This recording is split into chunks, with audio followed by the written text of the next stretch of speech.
Bom sábado. Eu queria muito ficar aqui embaixo, pertinho de vocês, mas eu preciso aqui do púlpito, então eu vou acabar ficando aqui em cima mesmo. Quando a Carol mandou mensagem essa semana, eu fiquei bem feliz, porque eu ouço falar muito bem dessa igreja, muito bem. Não vou revelar a fonte, mas já ouvi dizer que é a igreja preferida de alguém aqui. Então, assim, eu não posso revelar a fonte, então eu não vou falar se é homem ou se é mulher, de quem que é. Mas eu já vim aqui algumas vezes. Acredito que algumas delas para o meu marido cantar, então nunca vim pregar, nunca vim falar aqui com vocês, mas fiquei muito feliz com o convite, estou muito feliz de estar aqui hoje. A igreja é linda e vocês são muito, muito queridos por todas as pessoas que chegam aqui, então eu tenho certeza que nós estamos já sendo muito bem recebidos. Tem alguns aqui que eu acho que não me conhecem, apesar de terem me visto andando sempre, né, e com a Alice lá na central. Eu me chamo Michele. Eu sou professora já há 15 anos, mais ou menos. Geralmente o Wallace fica falando para mim que é para eu me apresentar e falar um monte de coisa de mim. Eu não sou muito boa em falar de mim, mas eu vou fazer um resuminho aí, porque eu acho que é legal quando a gente pode ter uma conversa assim mais próxima e saber quem é que está falando para a gente. Então, eu sou professora de matemática. Atualmente estou fazendo complementação em pedagogia, então dou aula para os pequenininhos também. Já fiz curso de design, mas não estou atuando, não estou trabalhando com isso no momento. Sou casada com elas, tenho duas pequenas aí que vocês já viram fazendo bagunça aqui na igreja. E acho que é isso. A gente está morando aqui em Foz há 5 anos e meu marido faz medicina. Nós viemos para cá para que ele estudasse e já estamos aí quase na reta final, depois de muita luta. Então, orem por nós, porque não é nada fácil, nada fácil. Eu estou esse ano como diretora de comunicação da Central, então também quando vocês forem lá, a maioria do pessoal que eu vejo às vezes por lá já me vê andando, me vê fazendo foto, me vê falando lá na frente. E uma coisa que eu gosto muito, muito mesmo de fazer é falar, compartilhar aquilo que a gente tem aprendido nos momentos assim, em que a gente estuda, em que a gente busca. E eu confesso para vocês que essa mensagem que eu preparei veio totalmente de uma maneira inesperada. Porque quando as pessoas me perguntam qual é a história ou as histórias da Bíblia que eu mais gosto, geralmente é inevitável eu falar que eu gosto das histórias ali, da sequência de histórias de Abraão, Isaac e Jacó. E José também, né? Que vai ali na linha. E eu tenho algumas mensagens e algumas formas de apresentar essas histórias, porque são histórias que eu ouço desde criança, são histórias que eu gostei, sempre gostei muito, mas recentemente eu tive uma experiência que me fez ter um outro olhar sobre essa história, sobre um trecho dessa história, e que era de uma forma que eu nunca tinha analisado. E é sobre esse trecho que nós vamos falar hoje. Ele está em Gênesis 25, capítulo 25, 27 a 34. Essa é uma das minhas filhas, gente. Elas todas as vezes fazem isso.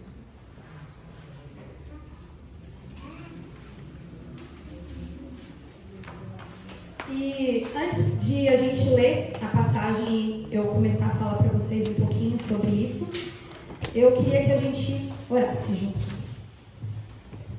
Querido Pai que está nos céus, nós queremos pedir a Tua presença mais uma vez de forma mais abrangente, mais tocante no nosso coração, para que nós possamos entender, para que nós possamos ter a nossa mente aberta e transformada diante da mensagem que o Senhor tem para nós hoje. Nós pedimos que o Senhor nos dê discernimento e também conhecimento diante de tudo aquilo que vamos estudar, diante de todas as palavras que o Senhor quer que nós ouçamos hoje. Nós te pedimos isso, pedimos também o Teu Espírito sobre agora nossas Bíblias abertas, para que nós possamos entender a Tua palavra. É isso que pedimos, por Jesus, amém. Então vamos lá, Gênesis capítulo 25, nos versos de 27 a 34. E esse trecho da história é aquele trecho da história em que Esaú chega de um dia de trabalho e ele se depara ali com Jacó. E os versos dizem assim: os meninos cresceram. Esaú se tornou um caçador habilidoso que vivia ao ar livre, enquanto Jacó era mais pacato e preferia ficar em casa. Isaac amava Esaú porque gostava de comer a carne da caça que ele trazia, mas Rebeca amava Jacó. Certo dia, quando Jacó preparava um ensopado, Esaú chegou do deserto, exausto e faminto. Estou faminto, disse ele a Jacó. Dê-me um pouco desse ensopado vermelho. Por isso Esaú também ficou conhecido como Edom. Está bem, respondeu Jacó, mas em troca, dê-me seus direitos de filho mais velho. Estou morrendo de fome, disse Esaú. De que me servem meus direitos de filho mais velho? Mas Jacó disse: primeiro jure, porque seus direitos de filho mais velho agora são meus. Esaú fez um juramento e, desse modo, vendeu todos os seus direitos de filho mais velho a seu irmão Jacó. Então Jacó deu a Esaú um pedaço de pão e o ensopado de lentilhas. Esaú comeu, levantou-se e foi embora. Assim, ele desprezou seu direito de filho mais velho. Geralmente, quando a gente lê essa história de Jacó e Esaú, a tendência natural é que a gente siga na história falando de quem? De Jacó. Geralmente é sobre ele que a gente fala. As atitudes e a sequência de acontecimentos da vida de Jacó. Só que a gente não dedica muito tempo a Esaú. A gente tem ali algumas coisas relatadas sobre ele no Espírito de Profecia e na própria Bíblia, algumas coisas que nos fazem entender um pouco dele, mas a gente não gasta muito tempo com Esaú. E hoje a gente vai fazer isso. Hoje a gente vai gastar um pouquinho de tempo aqui para refletir sobre Esaú. E algumas coisas que a gente encontra no Espírito de Profecia, falando sobre ele, a gente consegue perceber que ele não tinha um caráter lá muito bom, né? Digamos assim. A gente sabe que Esaú não era alguém que a gente pode dizer, não, ele era uma boa pessoa, ele era dedicado, ele era temente a Deus. Ele não era. A gente vê isso de acordo com alguns relatos que tem, tanto na Bíblia quanto no Espírito de Profecia. Mas quem era Esaú? Vamos pensar na pessoa dele. Quem era Esaú? Ele era o filho mais velho de 2 filhos de Isaac. Eles eram gêmeos, só que Esaú nasceu primeiro. Ele era o primogênito. Além disso, aqui nesses versos que a gente leu, a gente também encontra o relato de que ele era o quê do pai dele? O filho preferido do pai. E por que ele era o filho preferido do pai? A Bíblia diz isso. Porque ele caçava e ele preparava alimentos para o pai com a caça que ele adquiria lá, que ele conseguia durante o dia. E o pai amava mais a Esaú por causa disso. A gente pode entender aí que tinha uma questão de afinidade, talvez, mas ainda assim é o relato que a Bíblia nos dá. Fora isso, a gente vê ali no Espírito de Profecia falando sobre esse caráter não muito bom de Esaú. Mas na história, a gente entende, a gente reconhece ali a situação do dia, desse momento em que ele chega da caça. Ele estava lá, trabalhando, aquele era o trabalho dele. Imagina que ele passou o dia inteiro caçando. Ele chegou em casa, ele estava o quê? Com fome. Era natural, ele precisava se alimentar. Essa necessidade dele não era uma necessidade errada, não era uma necessidade não necessária, se a gente pode dizer assim. Não era a frescura dele, ele estava cansado. E ele chegou e sentiu um cheiro gostoso. Imagina, devia ser muito bom, porque a Bíblia diz que ele fala, né? Eu tô aqui morrendo de fome. Imagina, o cheiro ele já estava com fome, já deve ter aguçado um pouquinho mais essa vontade, essa necessidade dele. E a gente percebe, através disso, que ele tinha essa necessidade de alimento depois do dia cansativo que ele teve, e ele se deparou com aquele alimento. E aí, o restante da história vai continuar. Só que eu quero fazer uma pausa na história, para a gente refletir um pouquinho nessa necessidade. Quando a gente traz uma situação dessa para os nossos dias, a gente começa a pensar assim, poxa, a gente tem tantos afazeres, a gente muitas vezes trabalha o dia inteiro, tem tantas coisas para fazer em casa e tantas coisas que ocupam os nossos dias, a nossa semana, os nossos finais de semana, é tanta coisa. Só que, diante de tudo isso, o que é que a gente precisa? Quais são as nossas necessidades mesmo, básicas, como ser humano? Pelo que é que você tem sentido fome? Eu fui pesquisar um pouquinho sobre essa questão de necessidades. E eu encontrei uma lista feita por Abraham Maslow, é o nome dele. Ele é um psicólogo americano e ele juntou, assim, de forma bem abrangente, em 5 categorias, as necessidades básicas de qualquer ser humano. E a primeira necessidade básica que ele colocou no topo da lista, é uma pirâmide, na verdade, que ele construiu, mas assim, é a parte mais importante, no caso, vai na base da pirâmide, mas na nossa lista ele vem em primeiro lugar, e é a necessidade fisiológica. A gente precisa de ar, água, comida, exercício, repouso e saúde. Todas as vezes que a gente pensa nisso, é óbvio que está certo. Qualquer coisa da sua saúde, qualquer coisa de necessidade fisiológica que te falta, desestrutura tudo. Então não está errado. É algo que a gente precisa. E aí a gente entende que nesse contexto da história ali, que a gente vai voltar daqui a pouco, essa necessidade de Esaú, depois de um dia cansativo de trabalho, ele precisar se alimentar, estava certo. Não tinha nada de errado nesse momento. Mas vamos continuar aqui na nossa lista. A segunda necessidade que aparece na lista do psicólogo Maslow é a segurança. Eu fiquei em dúvida um pouquinho de por que ele tinha colocado isso em segundo lugar, mas faz sentido. Porque quando a gente para refletir um pouco sobre isso, a gente entende assim, poxa, eu tenho saúde, eu tenho ali as minhas coisas, eu tenho alimento, eu tenho água, eu consigo descansar bem, e depois disso, eu começo a adquirir coisas para que eu possa manter a minha saúde. E aí imagina se essas coisas são tiradas de você. Alguém vai lá e rouba todo o dinheiro que você tem, alguém vai lá e destrói sua casa, ou alguém vai lá e machuca você, ou machuca alguém da sua família. Você vai se sentir totalmente afetado. E isso vai afetar, inclusive, a sua saúde. Então, a segurança é uma necessidade básica. Nós precisamos estar conscientes das coisas que a gente tem, daquilo que a gente precisa ter ali ao redor da gente, nos cercando, sabe? Para que nós nos sintamos seguros. Então, isso é real.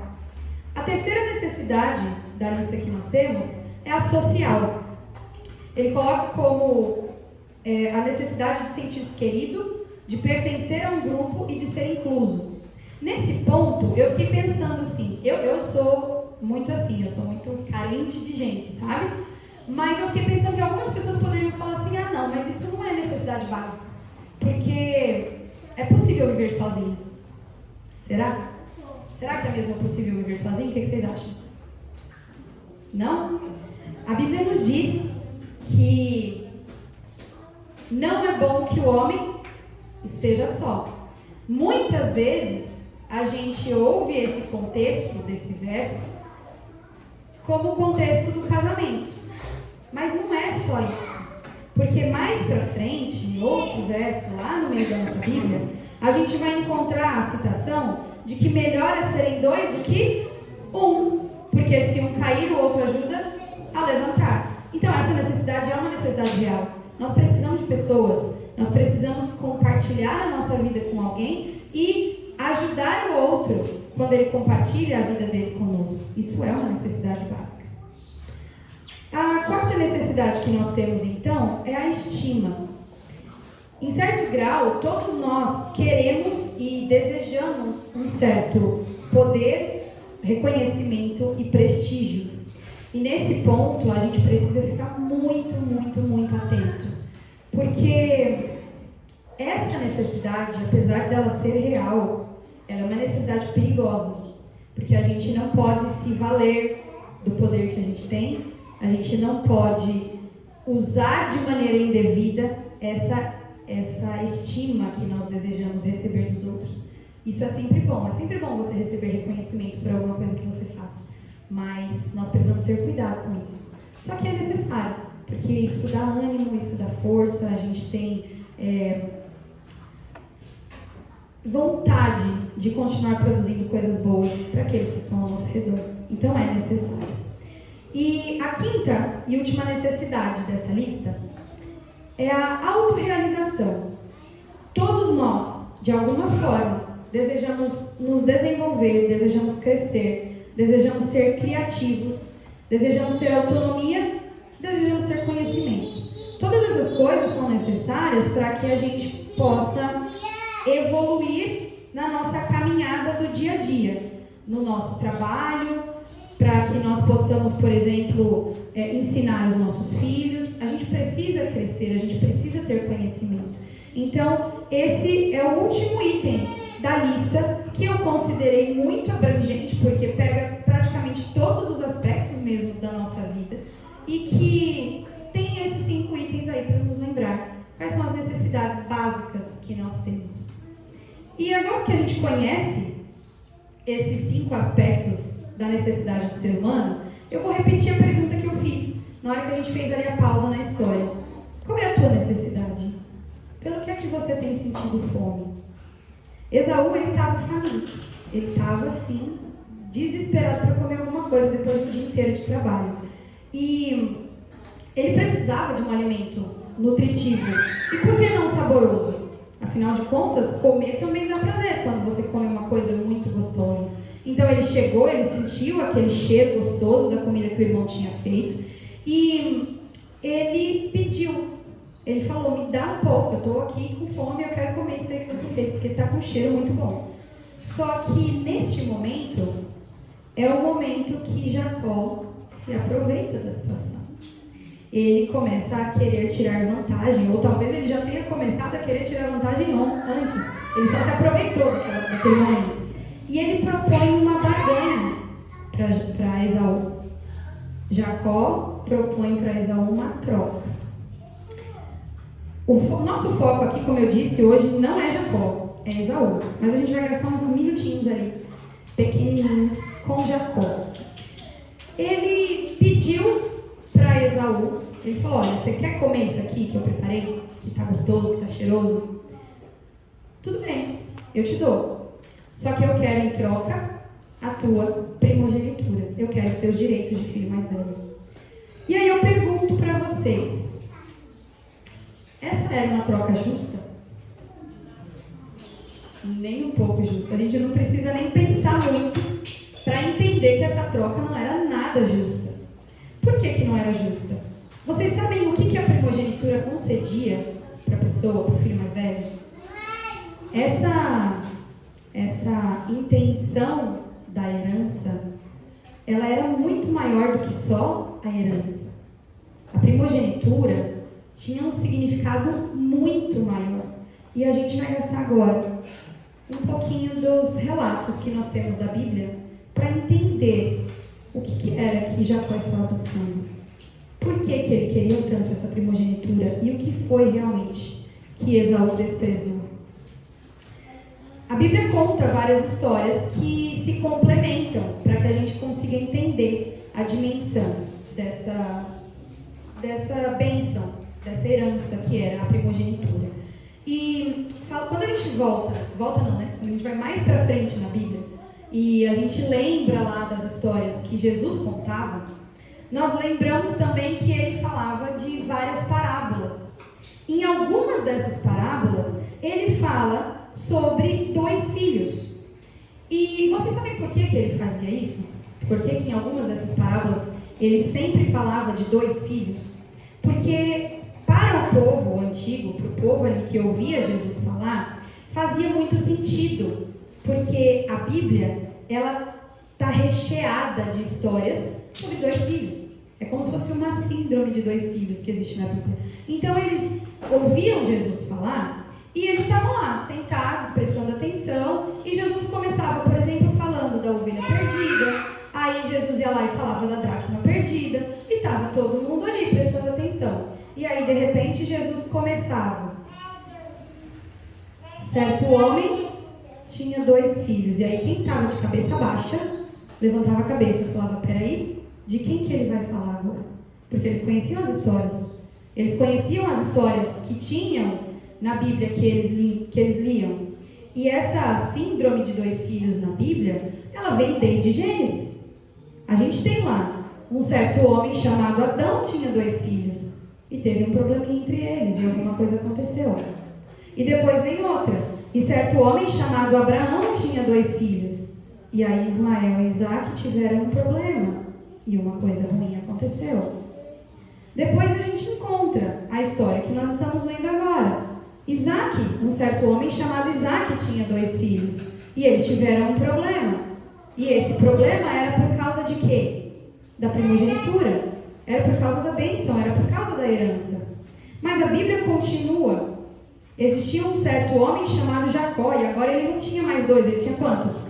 12 filhos. E eles tiveram um problema. Por quê? Porque os mais velhos odiavam o mais novo. Eles odiavam a forma como o pai tratava o mais novo. E por quê? Por causa da herança. As histórias continuam. Um certo homem chamado Jessé tinha filhos. E eles tinham problemas. Um certo homem chamado Davi tinha filhos. E eles tinham muitos problemas. Todas essas histórias que eu citei, e ainda tem muitas outras que nós poderíamos falar, todas elas têm em comum uma coisa: a herança. Todas as vezes que se falava de problemas entre 2 irmãos ou mais irmãos, os problemas giravam em torno da herança, inevitavelmente da primogenitura. E por que isso acontecia? Qual que era a importância dessa bênção? O que fazia de diferente com a pessoa que recebia essa bênção? O que significava receber a herança como filho mais velho, como primogênito? Em Levíticos 25, nós temos um tratado que fala sobre essa herança, sobre o que significava isso. E quando Jesus falava lá nas bem-aventuranças, e quando ele dizia o seguinte: bem-aventurados os mansos, porque eles conquistarão a terra? Não, porque eles herdarão a terra. João diz: ele veio para os seus, mas os seus não o receberam. Mas todos aqueles quantos o receberam, deu-lhes o direito de serem filhos de Deus. Então, a gente entende através dessa combinação de versos lá do Novo Testamento que herdar o céu, que receber o tesouro que Deus está nos preparando no céu, não é um direito conquistado, é uma herança para os filhos de Deus. E nós entendemos que não existe nenhuma possibilidade de nós recebermos esse tesouro no céu de maneira conquistada, porque esse tesouro é uma herança e ele nunca será uma conquista. E entendendo essa herança, entendendo o que significa receber esse tesouro no céu, e que ele faz parte da herança que é citada na Bíblia, porque a Bíblia fala muitas vezes sobre herança, aí a gente vai então para Levíticos 25:25. E eu vou querer ler com vocês esse verso, para depois poder explicar um pouquinho o que é que significa, o que é que significava o conceito dessa herança. Acharam aí Levíticos 25:25?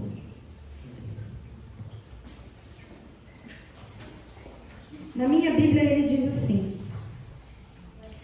se alguém do seu povo empobrecer e for obrigado a vender parte das terras da família, um parente próximo deverá comprar a propriedade de volta para ele. Quando a gente analisa um pouquinho isso, a gente entende que essa era a função do primogênito. Esse parente próximo que é citado aqui é o filho mais velho, é o primogênito. Entendam o seguinte: Olha a situação, se a gente traz isso para os nossos dias hoje. Se eu sou o filho mais velho, se eu sou o filho primogênito, eu tenho alguns irmãos. Aí um deles resolve abrir uma empresa, começar um negócio. E aí ele tem problemas no negócio e a empresa vai à falência. E ele entra numa dívida, entra numa enrascada. Qual que é a minha função como filho mais velho? De acordo com a herança bíblica que falava sobre o primogênito. Qual que era a função dele? Ele deveria ir lá e pagar a dívida. Você fala, nossa, mas por quê? Porque naquele tempo, o que é que acontecia com alguém que devia dinheiro e não podia pagar? Ele virava escravo. Então, qual que é a função do irmão chegar lá e pagar a dívida? Era uma função de resgate. Ser o primogênito, ser o filho mais velho e receber a primogenitura, receber essa bênção, significava ser o resgatador dos seus irmãos. Essa era a função dele. Se alguém chegasse e sequestrasse um dos meus irmãos, fizesse mal a ele, qual que seria a minha função como primogênito? Juntar tudo que eu pudesse e ir até lá para trazer ele de volta. Essa era a minha função, não é dos outros, é só minha. E a pergunta que fica é muito básica. Como é que ele fazia isso? Como é que o filho mais velho conseguia pagar a dívida do outro, conseguia resgatar ele, trazer ele de volta? Era porque ele recebia uma parte maior da herança. Ele recebia o dobro da herança do que o irmão. Se um pai tivesse 3 filhos, em quantas partes ele partiria a herança? Hein? 4. 2 partes para o filho mais velho, uma parte para o filho do meio e uma parte para o filho mais novo. Porque o filho mais velho, o primogênito, ele precisava desses recursos para poder resgatar, para poder amparar, para poder ser aquele que ele precisava ser e cumprir a função dele como primogênito. Começa agora a ficar um pouquinho mais claro do que é que Esaú estava abrindo mão. Esaú tinha chegado de um dia exaustivo de trabalho. Ele estava morrendo de fome. Ele tinha suas próprias necessidades. Ele estava com um pensamento distante. Ele não queria saber de ser o resgatador. E aí, quando ele ouve a proposta de Jacó, sabe o que é que ele pensou? A gente pode pensar um pouquinho, analisar, imaginar. Sabe qual deve ter sido o pensamento dele?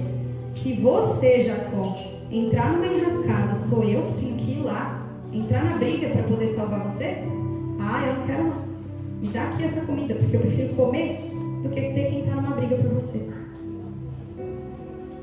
Ele não estava rejeitando o dinheiro. Ele não estava rejeitando os bens.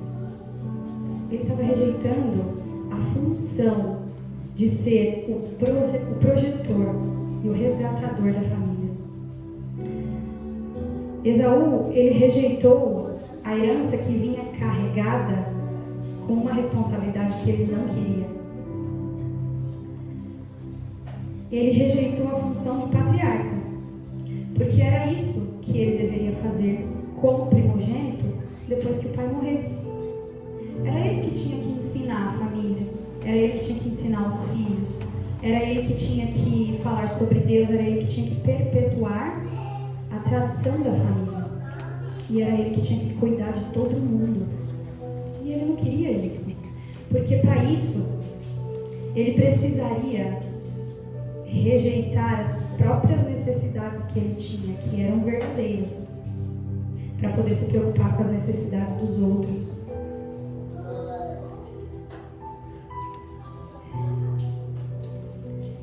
Esaú, ele rejeitou a função dele de se sacrificar, porque ele não estava disposto a sacrificar essas necessidades por causa de uma bênção que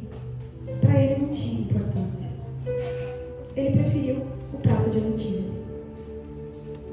E aí, quando a gente começa a pensar um pouquinho sobre essa história, é muito comum que nós encontremos sempre um paralelo da nossa vida com Jacó. Porque a gente analisa ali o que é que Jacó fazia de errado, quais foram as coisas tortas ali que Jacó fez e como que depois ele realmente buscou a Deus da maneira correta. E a gente consegue se identificar com Jacó, porque a gente vê ali uma mudança. A gente vê na vida de Jacó o ponto de virada. Mas hoje, Deus está convidando a você e a mim para nos identificarmos com Esaú. Não de que nós tenhamos que ser e que ter as atitudes dele. Não. Mas a gente precisa pensar. Sabe por quê? Porque existe uma pergunta que Deus faz para nós todos os dias. E a pergunta é: qual é o ensopado de lentilhas pelo qual você está trocando a sua primogenitura? Que necessidade real que você tem e que você está tentando suprir em troca da rejeição da sua herança? Essa é uma troca justa? Aquilo que você está rejeitando, aquilo que Deus tem preparado para você, vale a pena ser rejeitado para você poder suprir as necessidades que você tem hoje? O final dessa história, o final da história de Esaú, é um final triste. E ele é descrito de uma maneira muito, muito, muito dura por Ellen White. E eu quero ler para vocês. Ele diz assim: Esaú, seduzido por um prato favorito, sacrificou a sua primogenitura para satisfazer o apetite. Satisfeito o seu capricho, ele viu a loucura que cometera, mas não achou lugar para arrependimento, embora tivesse buscado com diligência e com lágrimas. Muitíssimos há que são como Esaú. Ele representa uma classe que tem uma bênção especial e valiosa ao seu alcance: a herança imortal, a vida que dura tanto quanto a vida de Deus, o Criador do Universo. Felicidade imensurável e um eterno peso de glória, mas que tem de tal maneira mostrado complacência para com o apetite, paixões e inclinações, que o seu poder de discernir e apreciar o valor das coisas eternas está enfraquecido. Esaú teve um desejo forte, especial por uma determinada espécie de alimento, e por tanto tempo estava habituado a satisfazer o eu, que não sentiu qualquer necessidade de fugir do prato tentador e cobiçado. Sobre ele pensou, nenhum esforço especial fazendo para restringir o apetite, até que o poder do apetite sobrepôs-se a qualquer outra consideração e controlou-o, imaginando ele que sofreria grande prejuízo, até mesmo a morte, se não conseguisse aquele determinado prato. Quanto mais nele pensava, mais seu desejo era fortalecido, até que sua primogenitura, que era coisa sagrada, perdeu para ele seu valor e santidade. Ele pensou: se agora eu a vender, facilmente poderei tê-la de volta.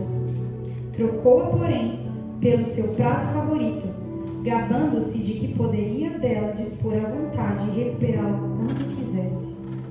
Mas quando desejou reavê-la, mesmo com grande sacrifício de sua parte, não foi capaz. Então se arrependeu amargamente da imprudência, insensatez e loucura que cometera. Viu agora a questão dos dois lados. Buscou com lágrimas e arrependimento, mas em vão. Havia desprezado a bênção e o Senhor a removeu dele para sempre. Esaú chorou amargamente quando ele se deu conta do que de fato ele havia perdido. Só que era tarde demais. Eu e você ainda temos tempo. A pergunta é feita para nós. E nós não merecemos nada. Absolutamente nada. Mas ainda assim, nós estamos ouvindo essa pergunta de Deus porque nós ainda estamos exalando a essência de Deus na nossa vida. Esaú não teve nenhuma chance de recuperar aquilo que ele havia desprezado. Mas Deus convida hoje a você e a mim que nós não efetuemos a troca. Ele nos pega no colo, ele deseja nos carregar, nos apoiar na caminhada. Ele pede que nós entreguemos tudo a Ele, independente daquilo que você tenha feito antes. Ele pede que nós entreguemos todas as nossas necessidades na mão dele, porque no tempo certo, Ele mesmo vai nos suprir essas necessidades, sem que nós precisamos abrir mão da nossa primogenitura, sem que nós precisamos trocar pela nossa herança. Ele vai nos dar tudo. Então, as necessidades que nós temos, elas nunca serão maiores do que a herança que nós temos. E nós não devemos jamais trocar ou aceitar fazer a troca de perder a nossa herança ou abrir mão da nossa herança por qualquer necessidade que nós tenhamos aqui. Quais são as suas necessidades hoje? Pelo que é que você tem sentido fome? E mais importante do que isso, qual é o prato de lentilhas pelo qual você está trocando a sua primogenitura? Deus pergunta isso para você hoje.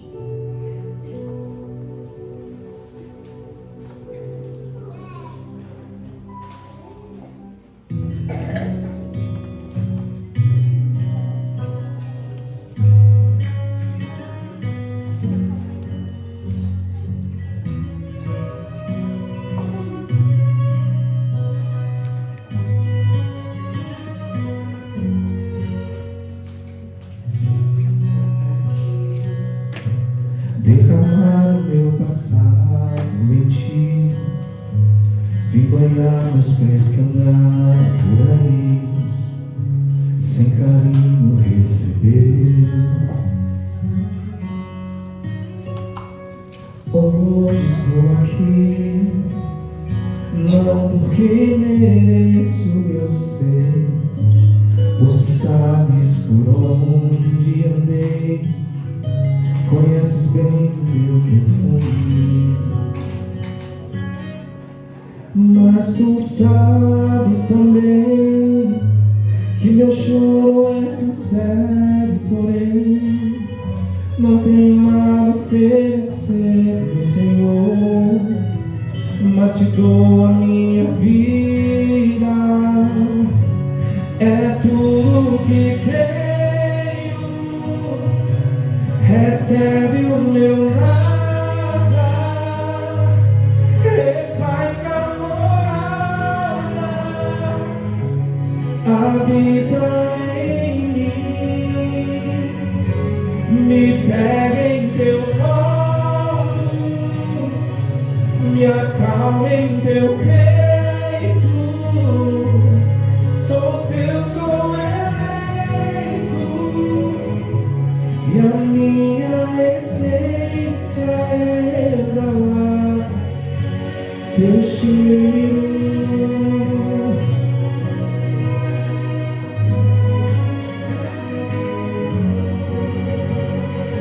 Hoje estou aqui, não porque mereço, eu sei, pois tu sabes por onde andei, conheces bem o meu perfume,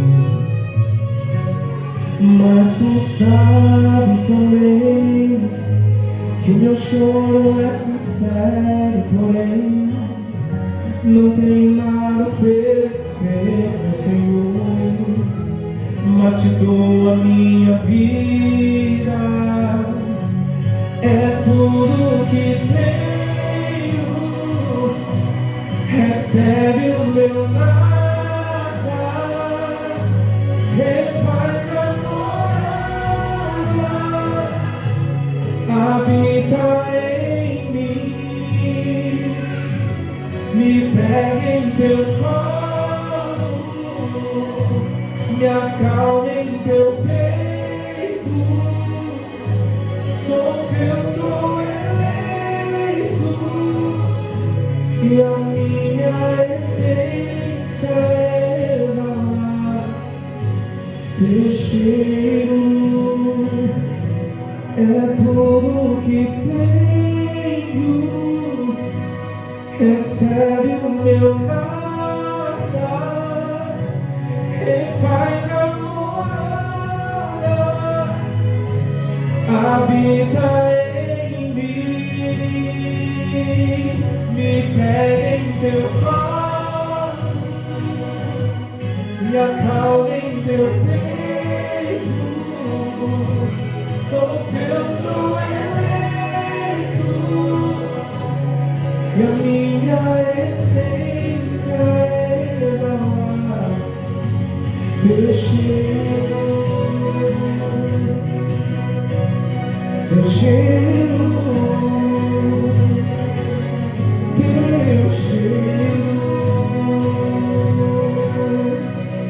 teu cheiro.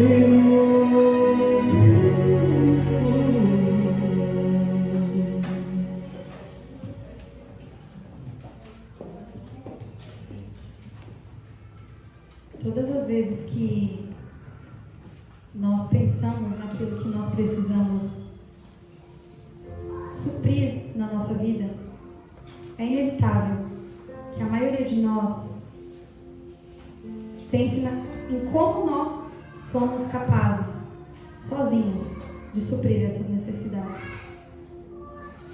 Mas, constantemente, todos os dias, Deus olha para nós e Deus fala: filho, calma, calma. Eu estou aqui para te ajudar. Eu estou aqui para suprir as tuas necessidades. Você não tem que fazer isso sozinho. Existem necessidades que nós temos na vida que a gente acha que Deus não se importa, porque elas não parecem ser assim tão essenciais. Mas Deus se importa com cada uma delas. E se de alguma forma Ele ainda não supriu essas necessidades, é porque Ele sabe que existe uma hora certa para que você possa desfrutar delas. E em nenhum momento, nenhuma delas será maior e deverá ter um peso maior do que a herança, do que a bênção da primogenitura que Ele preparou para você e que Ele preparou para mim. Às vezes a gente quer trocar, a gente sabe disso, porque a gente olha e a gente fala assim: tá, Deus vai me levar para o céu, Deus já me salvou, Jesus já morreu na cruz por mim. Só que eu estou passando por isso agora. Eu olho à minha volta e eu vejo o quanto de coisas que eu estou precisando, o quanto de coisas que eu estou sentindo falta e o quanto de coisas que eu quero ter. E a gente acha que Deus vai entender a troca. E aí a gente pensa igualzinho Esaú: depois eu vou pegar de volta aquilo lá, depois eu vou atrás da herança de novo. A gente pensa isso todos os dias, às vezes. Mas Deus está te convidando agora a se entregar, a entregar para Ele todo nada, como cantou lá assim na música, que você tem. Porque a gente não tem nada. Só que nas mãos de Deus a gente é muita coisa. Eu queria convidar você a levantar para a gente orar.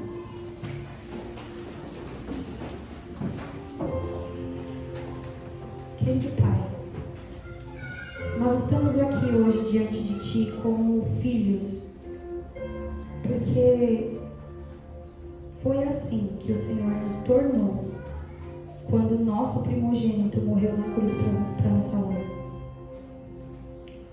Nós temos direito, como filhos, a essa herança que o Senhor nos dá. Só que todos os dias da nossa vida aparecem coisas que nós precisamos muito, que nós sentimos muita falta, que nós queremos muito ter e que nos tentam a aceitar receber essas coisas para suprir essas necessidades. Só que se nós fizermos isso, de alguma forma nós poderemos abrir mão da herança que o Senhor nos dá. E nós não queremos fazer isso. O Senhor conhece o nosso coração. O Senhor conhece totalmente os nossos pensamentos, as nossas angústias, as coisas que nós queremos. E nós pedimos uma coisa, só uma: que o Senhor nos ajude todos os dias a escolhermos não fazer a troca,